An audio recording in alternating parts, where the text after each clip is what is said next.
మన కళ్ల ముందే కొందరు విజయాలు సాధిస్తున్నప్పుడు అది వాళ్ల అదృష్టం వల్ల మాత్రమే సాధ్యమైందని అనిపిస్తుంది. అది మనకు అందనంత ఎత్తులో ఉన్న ఒక మ్యాజిక్లా కనిపిస్తుంది. మన దగ్గర ఎవరి సపోర్ట్ లేనప్పుడు, కనీసం ఒక్క అవకాశం కూడా రానప్పుడు ఎదుటివారి ఎదుగుదల మనల్ని మరింత నిరాశకు గురిచేస్తుంది. నిజానికి అదృష్టం అనేది శూన్యం నుంచి వచ్చి ఎవర్నీ రక్షించదు. అది ఎవరికో దక్కిన ఒక అద్భుత వరమని నమ్మడం మనల్ని మనం మోసం చేసుకోవడమే. ఈ విషయాన్ని భావోద్వేగాలతో కాకుండా అసలు సక్సెస్ వెనక ఉన్న సైకాలజీ ఎలా పనిచేస్తుందో కాస్త లోతుగా గమనిద్దాం. అదృష్టం కోసం ఎదురుచూడడం అనేది ఒక విఫలమైన ఆలోచన. ఆ అవకాశం రాకముందే మనల్ని మనం సిద్ధం చేసుకోవడమే అసలైన స్ట్రాటజీ. చాలామంది ప్రయాణం సున్నా దగ్గరే మొదలవుతుంది. చేతిలో డబ్బుండదు, తెలిసిన వాళ్లుండదు, కనీసం తలుపు తట్టే ఒక చిన్న అవకాశం కూడా కనిపించదు. ఇలాంటి సమయంలో మన నియంత్రణలో ఉండే ఏకైక శక్తి క్రమశిక్షణ. ప్రతిరోజూ చేసే కష్టం మాత్రమే మన చేతుల్లో ఉంటుంది.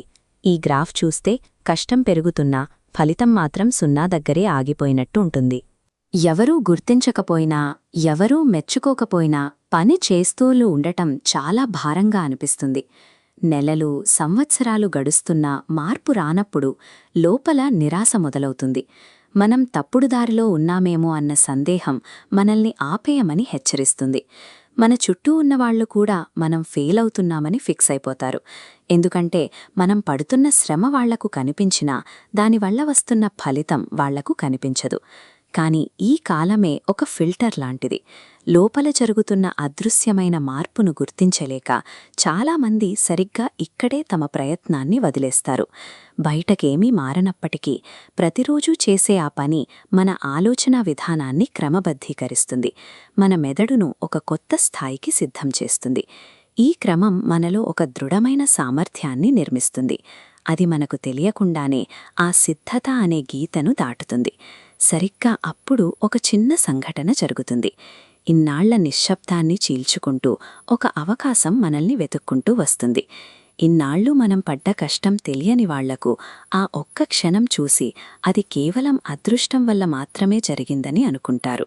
కానీ సిద్ధంగా లేని వ్యక్తి దగ్గరికి ఇలాంటి అవకాశమే వస్తే పరిస్థితి వేరేలా ఉంటుంది. ఆ అవకాశాన్ని అందుకోవడానికి కావాల్సిన పట్టుదల, దాన్ని నడిపించే నైపుణ్యం లేక వాళ్లు దాన్ని చేజార్చుకుంటారు. ఒక చిన్న అవకాశం పెద్ద సక్సెస్గా మారాలంటే అది అప్పటికే తయారై ఉన్న వ్యక్తి చేతిలో పడాలి. అదృష్టాన్ని పట్టుకుని నిలబెట్టుకునే అధికారం ఎవరైతే సంవత్సరాల తరబడి నిశ్శబ్దంగా తమను తాము మెరుగుపరుచుకుంటారో వాళ్లకి మాత్రమే దక్కుతుంది. అదృష్టమనేది ఒక అపరిచితుడిలా వచ్చి మన ఇంటి తలుపు దగ్గర నిల్చుంటుంది. అది అక్కడ ఉన్నట్టు మనక్కూడా తెలియకపోవచ్చు. ఆ తలుపు దగ్గరికి వెళ్లాలన్నా, ఆ బరువైన గడియను తీయాలన్నా మనకు లోపల శక్తి ఉండాలి. ఇన్నాళ్లు మనం పడ్డ శ్రమ మనకు ఆ బలాన్ని ఇస్తుంది. ఆ శక్తి లేని వాళ్ల దగ్గర అదృష్టం ఎంతసేపు ఉన్నా ప్రయోజనం లేదు.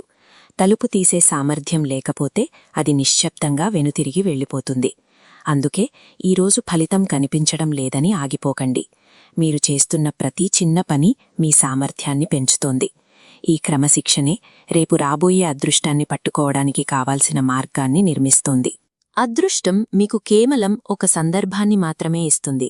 కాని ప్రతిరోజూ మీరు పాటించే ఆ నియమాలే మీరు ఒక వ్యక్తిగా ఎంత ఎత్తుకు ఎదుగుతారో నిర్ణయిస్తాయి. ఇంకా ఎక్కువ లైఫ్ లెసన్స్ నేర్చుకోవడానికి, అర్థం చేసుకోవడానికి మరియు మీ జీవితంలో నిజంగా అమలు చేయడానికి మన ఛానల్ని సబ్స్క్రైబ్ చేయండి. ప్రతి వీడియో మీ థింకింగ్ని ఇంప్రూవ్ చేయడానికి, మీ యాక్షన్స్ని చేంజ్ చేయడానికి ఉంటుంది. బెల్ ఐకాన్ ప్రెస్ చేయండి, ఎందుకంటే ఒక్క మంచి ఐడియా కూడా మిస్ కాకూడదు. మరిన్ని useful content, mind set shifts మరియు రియల్ లైఫ్ ఇంప్రూవ్మెంట్ ఐడియాస్ కోసం ఇన్స్టాగ్రామ్లో కూడా ఫాలో అవ్వండి.